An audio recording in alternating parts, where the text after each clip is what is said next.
So as you can see right here, I am level 82, and one of the best ways that I used to go ahead and get to level 82 was the method I'm going to show you today. Now, it does not require a group, although it will be better in a group, as with everything in this entire game for the most part. But you can see that we need 12.4 million XP going from 82 to 83. And guys, this is not a trivial process. I've been absolutely blasting, and most people are probably not even going to reach level 82. But in order to maybe help you get here, this method's going to work. A couple caveats to it, however. First off, you're going to need to be in World Tier 3 or World Tier 4 for this to be really, really amazing. Why? Because in World Tier 3 and World Tier 4, you're going to get a significant increase in monster XP, 100% for World Tier 3 and 200% for World Tier 4, which is going to give you a big bump because we are actually farming the monsters exclusively and not any quests or dungeons or anything like that. Second thing is, because we need World Tier 3 or 4, you probably are going to need to at least reach level 50 and complete the campaign, because you want to be able to do this reliably and you cannot die all the time. Otherwise, you're going to massively reduce your XP rates. So you need to be able to World Tier 3 reliably, or in this case, World Tier 4 reliably. Now, as for location, we're going to be heading down south to Hawazar and into Moggen's Works. Now, this is a dungeon, which you might think, okay, well, that's just a standard dungeon. We're actually not going to be completing the dungeon. We're only going to be doing a small part of it and then resetting it through a couple different methods. Keep in mind, you can do this solo, but in order to do it solo, you need to follow a very specific method. A couple of the waypoints nearby, Varese is going to be the closest typically. You can also go with the Ruins of Rocket Keep, which is one that most people will have already due to the fact that it's in the storyline. So both of those are pretty close. And then Zarbinset, of course, is going to be the next closest one, but most people or everyone should have the Ruins of Rocket Keep if you've been doing the storyline. Now, in this dungeon, we're going to be going for 2 elite packs or potentially 1. Sometimes there's 1, but most of the times there's 2, and they're massive elite packs. Now, the XP farming method is relatively simple. Our main goal is to find those elite packs. Again, there should be 2 in a majority of the dungeons, but there is a situation where it could only be 1. We're going to find them, kill them, and then move on. Reset the dungeon. It's important that when you're trying to do this method, you have a build that's relatively survivable and also something that has a lot of AoE damage. The reason for this is when you go and find those elite packs, you're going to be AoEing them all down. And on top of that, you want a ton of survivability to survive their hits and potentially a CC break. So you can see here, we found the elite monsters and boom, we just jump in. And since I'm playing a trapper rogue, I can easily just jump in and kill them all. And with a small modification to the build, which is a ancestral unique, which I'll go over later on in this video, I basically never die. So really simple, and this also is a very nice method of farming legendary items. So if you have some sort of legendary item that you're looking for, or quite a few, and you're just looking for the straight up legendary items themselves, this is going to be a nice way to kind of gear up or find something like that.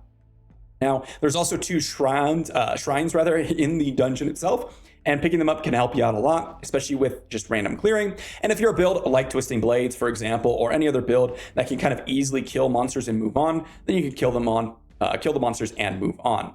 I wouldn't recommend doing any shrines or anything like that if you have like a curse shrine, so I'm going to skip it. And I'm on the lookout for that second elite pack. You could see in the previous one how dense it was. It's very obvious when you find it because it's not like anything you've really seen throughout the rest of your experience in the game. It's typically something that it's a little shocking when you first see it. So we're just running through the entire thing, and you can see there's a bubble. That means there's the elite pack. And you can see here, look at how many elite monsters there are, group them up and nuke them down. Pretty standard, pretty simple. And again, this is all you need to do. After this is done, we're going to reset the dungeon. And we can do that as a solo player, although it is a little bit more tricky to do as a solo player and is something that, well, you might need a little bit more of a proficient computer for, except sometimes it can work regardless. So right here, we're gonna go ahead and nuke every monster down. And then as soon as we are basically done with the dungeon or done with the elite packs, we're going to leave the dungeon and immediately leave the game. So we've left the dungeon, we can go ahead and leave game, quickly leave the game by hitting leave game at the bottom of your screen after hitting leave game for the first time, start game again, and you immediately want to jump in so you could actually go ahead and immediately pop back in to the dungeon. Now keep in mind, if you do have some sort of lag or some sort of queue going on, this can actually send you back to town potentially. But there's also another way you could do it, and that's with the party. So the party is a little bit more reliable.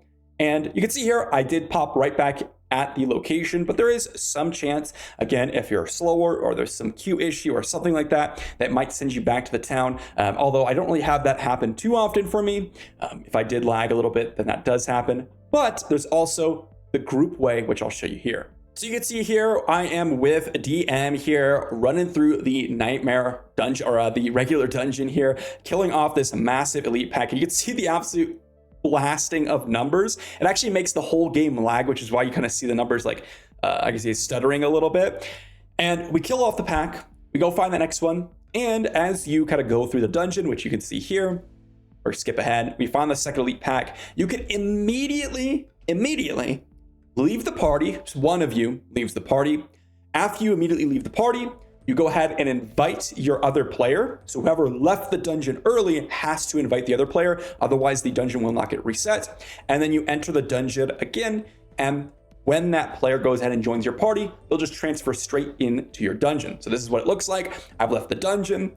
I will go ahead and pop right back outside of the dungeon. I will immediately invite DM, and then he will immediately accept as I enter the dungeon, which will pop him into the new dungeon, and we will continue the XP farm. Then we just repeat the process over and over and over and over again. Pretty simple, pretty straightforward, and honestly, I guess you could say a pretty relaxing farm. Pretty similar to, you know, running the Mephisto runs or running your Greater Rifts over and over and over again, just from other D3 and D2, right? Just run the same dungeon, the same content over and over again for massive XP gains. Now, there's also another dungeon that I might go over in the future that does a similar process to this, but this one is definitely something that doesn't require a ton of effort, and you can kind of do as a group very easily because you all just run the same path essentially, and you can all hit the same monsters. But you can see that massive blob of hits. It's pretty satisfying on the rogue here, which I've been enjoying. So that's that. Let me show you parts of my build so you guys might get an idea if you guys are running the Trapper Rogue. Now, obviously, this isn't a build guide video, and this build is pretty similar to Woody Joe's Rogue Trapper build, although I've made a couple of modifications. And the real main modification that I want to mention, if you guys are a Rogue player, because I know a lot of my audience is Temerity, which is an ancestral unique. When you heal beyond 100%, you can get potentially a barrier, which is what you were seeing on my health bar. And then on top of that, I actually have on my weapon here, 24% increased damage when I have barrier, which is going to increase my damage quite a bit, okay? And with this effect, anytime I crit with my trait here, over in this spot, we're going to heal for 3% of maximum life. So when you see those massive yellow numbers, guess what? I am basically overhealing constantly, so I am basically invincible unless someone actually one-shots me. And I don't mean like do a ton of damage, I mean legitimately one-shots me, because otherwise I'm just going to full heal instantly from my death trap, which is super, super massive. Other than that, it's pretty straightforward. It's going to be your standard Trapper build. Some minor modifications to the skills, only because I enjoy that more. But that's going to be the combo that I'm running if anyone's curious how I'm getting a barrier or how I'm surviving so easily in massive groups. Also, you do want, for every class, by the way, some sort of CC break, because if you're jumping into the monsters, what's going to end up happening is you're going to massively get CC'd over and over and over again.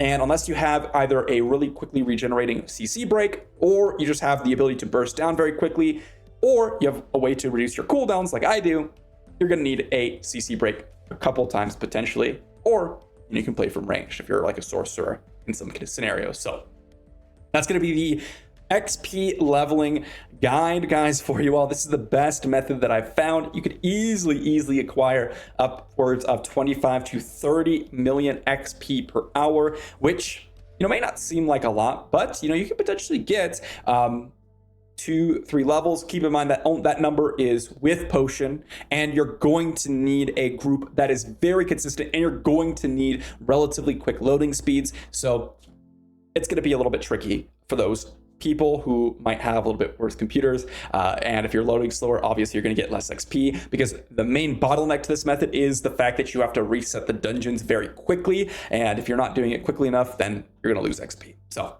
hopefully that was helpful, and if you guys are just now downloading Diablo 4 for the release soon, Let me know in the comment section down below, because the game releases or re-releases in a few hours from now, and I'm super excited for that. Thanks for watching. Sub to the channel if you haven't already, and I'll see you all for the next one.